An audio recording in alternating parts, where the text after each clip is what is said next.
need you to listen to my words before you get hurt or offended by what I'm about to say. I'm chronically ill and disabled. I have postural orthostatic tachycardia syndrome, and I've had multiple conversations in the last month with other chronically ill people that make me think that this needs to be said. If someone is unconscious, they are unable to consent to anything.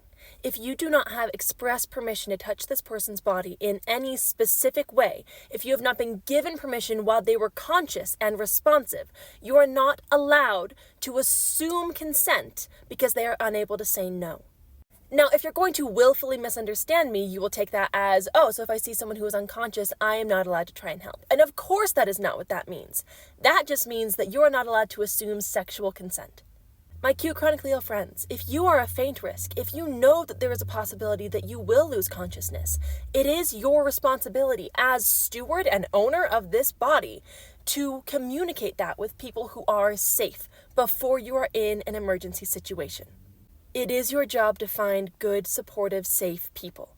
My sweet support systems, if somebody has communicated to you clearly what it is that they need, that is what they need. That is what you ought to do. It is unfair to try and outsmart somebody while they are semi-conscious. It is not worth arguing with them over what they need when they are unable to advocate for themselves. And it is never, ever acceptable to assume consent because they are unable to say no, even if you think that they are not going to remember anything that happens after the episode. I experience near syncope or conscious blackouts where I am unresponsive but not unconscious. I can still hear you and I can still feel you. I just can't see or speak or move. And that is incredibly frustrating for me because I remember what was said by people who I should have been able to trust. And I'm sure that's scary for people who just are now realizing that I heard what you were saying.